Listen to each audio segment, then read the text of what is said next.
Fala galera, sejam todos muito bem-vindos aqui na Coletiva do Juba. Vamos nessa então, vamos falar de demissão do Zubeldia e qual técnico pode chegar no time do São Paulo, porque a coisa aqui vai ficar boa a partir de agora, hein? Teremos uma mudança sim, top internamente, coisa que eu fiquei sabendo, e além disso, falar do jogador também que tá pra chegar aí, né? Quem é esse jogador? O Oscar ficou forte de Barré. O meio campo é o lugar dos craques, vem comigo então, chega nesse like aí, posso contar com você nesse like? E se inscreva também aqui no canal, você é muito bem-vindo, muito bem-vinda, tá bom? Vamos lá, o São Paulo termina o ano da maneira assim que não vai deixar saudade de praticamente nada do que aconteceu no ano, pelo menos não deu título pro rival, né? No mínimo isso é o que dá pra trazer de coisa boa, de bônus. Mas, um São Paulo que promete mudanças gigantescas e estratosféricas. Você que tá me olhando aqui agora e falando, mas peraí, Juba, mas vai ter mudança? Vai e vai mesmo. Deixa eu começar falando pelo técnico pra depois falar do que está acontecendo também com o Oscar, beleza? Vamos lá. O técnico Zubeldia, ele balança demais no cargo e deve sair agora. O que pegou? O técnico foi prometido pelo Carlos Belmonte, diretor de futebol de São Paulo, que ele manteria o técnico pro ano que vem. Só que, pela primeira vez na gestão Júlio Casares, ele tem sido veementemente criticado por grande parte da torcida, dos torcedores são paulinos. E o Júlio Casares, eu acho, pelo que eu me informei, ele está meio desgostoso e meio cansado. Por quê? Porque a grande dívida do São Paulo, com esse último déficit de 200 milhões, praticamente 191, foi meio colocado 100% na conta ali do departamento de futebol. Então, o Belmonte também balança no cargo.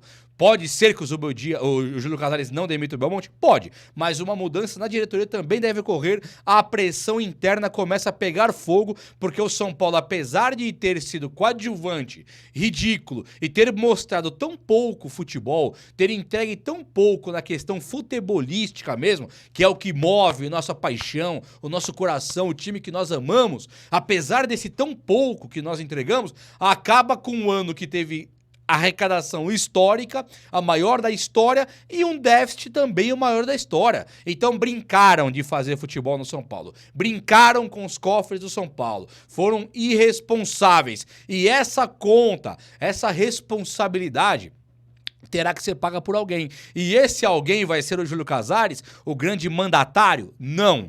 Portanto, alguém vai pagar o pato. Que o Zubeldia vai pagar o pato merecidamente, porque, daqui a pouco eu explico, ele com certeza é um dos que vai pagar o pato, mas ficar só no Zubeldia não vai funcionar internamente com ali a cúpula que elege Júlio Casares. Pelo que eu me informei, apenas a demissão do Zubeldia não vai bastar para reestruturar e reformular o São Paulo e dar confiança para esse plano que foi montado pro ano que vem até com o FIDIC, tá? Beleza? Então Belmonte balança sim. Zubeldia acabou toda a confiança. Um discurso completamente contrário à diretoria do São Paulo. A diretoria pede o uso da base. Ele não usa a base e faz questão de demonstrar que não vai usar ao pedir 5 reforços. O São Paulo tem Rian Francisco, que segundo o Belmonte não estaria tão pronto assim. O Zubeldia contra o Botafogo coloca o Rian Francisco para jogar lá. No último jogo, por Rian Francisco um pouquinho. Foi correto?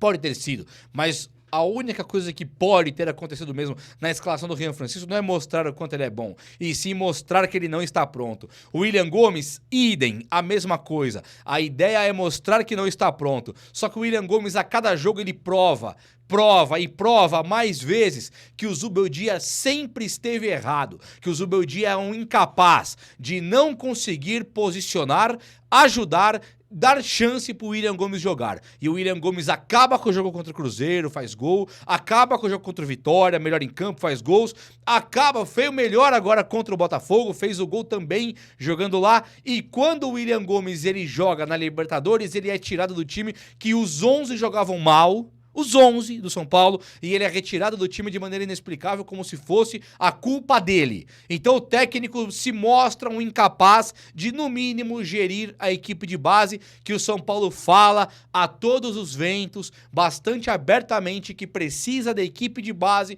para recuperar os cofres do tricolor paulista. Então o Zubeldia, ele é o contraditório, ele é a contradição, ele é a contramão do que o São Paulo quer pro ano que vem. Zubeldia pediu 5 reforços até centroavante, tendo Rian Francisco, André Silva e o titular Caleri.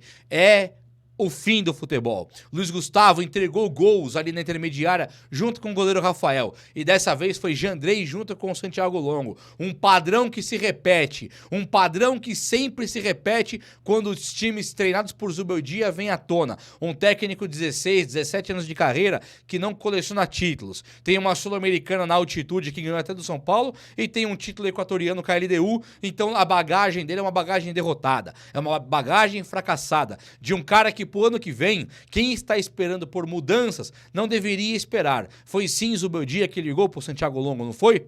Então, se ele ligou pro Santiago Longo, ele comete 3 erros. O primeiro de ligar, o segundo de não escalar e o terceiro é que quando escala é na pior pedreira do mundo, onde o cara é só queimado, é só fritado aí por todo mundo que vê que o cara não está pronto de jeito nenhum, ou desentrosado, ou sem ritmo para jogar no São Paulo. A mesma coisa que aconteceu com o Galopo, que aconteceu com o Michel Araújo repetidamente, e agora mostra de novo que não tem capacidade para jogar no São Paulo. A mesma coisa que aconteceu com o Rodrigo Nestor, que para muitos o herói da Copa do Brasil no passado, e agora com o Zubeldia totalmente esquecido, esculhambado. Nem tô julgando se era pra ele ser melhor ou não. Estou dizendo que com o Dorival, Nestor cresceu. Com o Zubeldia, Nestor pereceu. Acabou. Foi pro buraco. Então o Zubeldia, ele não é técnico para o São Paulo. E aí você que olha nos meus olhos e pergunta logo de primeira mão: Juba, mas quem que vai contratar? Não é isso? Não é isso? Vamos lá. Cuca desempregado. Tite desempregado. Luiz Castro desempregado. Carille desempregado. Renato Gaúcho devendo ficar desempregado muito em breve. E temos também o Hernan Crespo desempregado. Os principais aí, que pra mim são Cuca, pelo conhecimento de futebol. Luiz Castro, pelo que mostrou aqui no futebol brasileiro. E o Crespo, pelo que fez no São Paulo e por aí. Pra mim, o Crespo é o mais equilibrado. O Crespo, ele consegue juntar muito do que o São Paulino, do que o São Paulo precisa pra agora. Ele usa bastante a base. É muito do que o São Paulo quer. Ele é um cara identificado com a torcida do São Paulo. Já é um cara que não foi embora. Pegou o boné e foi embora, como o Cuca fez 2 vezes. Ele sim quer ficar no São Paulo. Quis ficar no São Paulo. O Cuca vai embora de todos os clubes que passa. Acho que é um desequilíbrio total. O Luiz Castro custa o dobro do que custa o Crespo.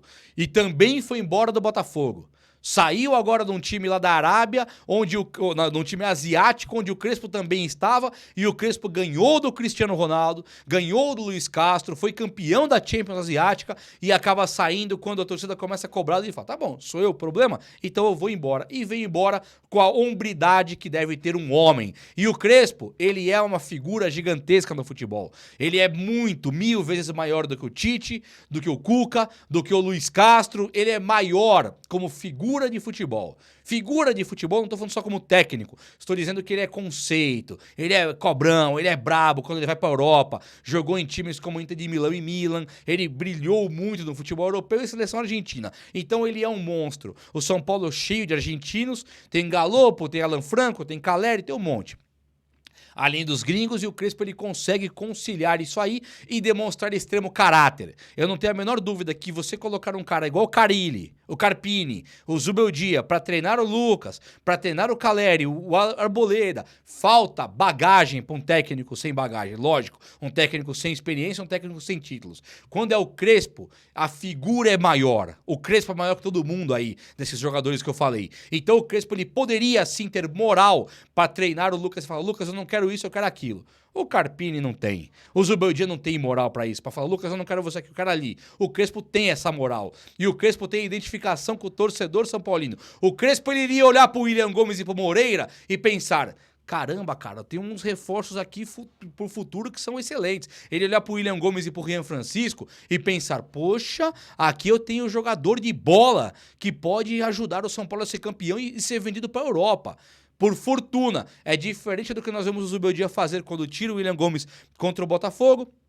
E coloca agora o Rian Francisco também contra o Botafogo, jogando lá num time reserva total. Então é diferente. O Crespo, pra mim, hoje é o cara mais ideal pro São Paulo por essas questões. Já critiquei o Crespo, acho que ele teve o trabalho interrompido de maneira correta. Ele não daria conta do recado ali mais, mas também ele está mais experiente hoje, com muito mais títulos na bagagem, identificação com o São Paulo, identificação com a equipe de base e ainda... não é um cara que vai custar caro e o elenco hoje é muito melhor. É muito melhor do que o que ele teve. Pablo, Vitor Bueno, Dani Alves e Benítez e um monte de caras que não tem dado certo por aí depois que saíram do São Paulo. Fechou? Hernan Crespo sim pra agora. E, gente, o assunto Wendel eu não vou tratar aqui hoje, lateral esquerdo, que é o que o São Paulo precisa. Pra mim, o São Paulo tem que comprar dois caras, o Wendel e o Oscar. Já tem até nome. Se não for o Wendel e o Oscar, tem que ser o Wendel e mais um meia craque. Tem que ter. O São Paulo não pode mais não ter sistema criativo. Hoje, contra o Botafogo, que custaria caro de novo, foi ótimo perder pro Botafogo e o Palmeiras não ser campeão, empatar, né? Só que nós entregamos de novo uma bola na intermediária onde não tem um meia vindo buscar esse jogo. Não existe isso. Isso não existe. Falta o meia pra tudo. Todo mundo piora no São Paulo a cada dia. Wellington, Patrick Lanza, Moreira, Rafinha, Igor Vinícius...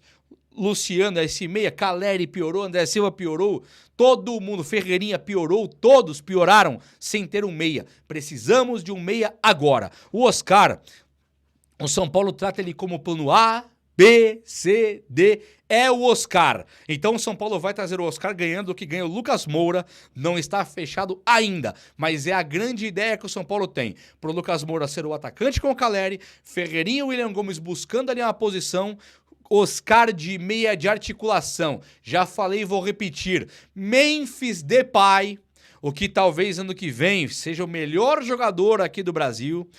Como teve Luis Soares um dia, como tivemos o Sidorf um dia, o Memphis Depay não era do nível do Oscar quando ambos jogavam na Europa. O Oscar uma prateleira acima do Memphis Depay, que aqui no futebol brasileiro sobra. Aqui no futebol brasileiro joga tudo de bola. O Luis Soares, uma prateleira acima do Oscar pra mim. Luis Soares melhor, um pouquinho abaixo do Messi, monstro sagrado, artilheiraço, Luis Soares, prateleira acima. Oscar e Depay, Oscar melhor do que o Depay. Essa é a minha opinião e o Oscar ele deve sim ser contratado. Nós vamos ter um jogador aqui no futebol brasileiro que ele vai ser o melhor meia do Brasil. Assim como o Wendel pode ser também um dos melhores meias, dos melhores laterais esquerdos que o São Paulo tem que trazer. E o resto, venda 10, pode vender 10. Quer uma lista? Não precisa, né? Mas a Luiz Gustavo, Rafinha, você já dispensa Santiago Longo, dispensa Juan Tressódio, Marcos Antônio, deixa Lisieiro por ali, junto com o Bobadilha, para ser banco de Alisson e Pablo Maia. Você tem os zagueiros todos, pode mandar o Juan Tressódio embora, venda Ferrarese, pode ir vendendo, venda Rodrigo Nestor, venda Michel Araújo, venda Galo, venda todos e coloque a equipe de base na reserva. Uma ou outra oportunidade pode trazer. A equipe de base deve ser o time reserva do São Paulo, com um monte de jogador acima da média como Caleri, Lucas Moura, Oscar, Wendel, Arboleda, Alan Franco, Pablo Maia, Alisson. Nós temos um timaço. É só montar esse time de maneira correta. É ou não é? O vídeo de hoje foi esse. Eu espero que você tenha gostado. Se gostou, deixa esse likeão aí. Tamo junto. Abraço, meus amigos. Até a próxima. Valeu!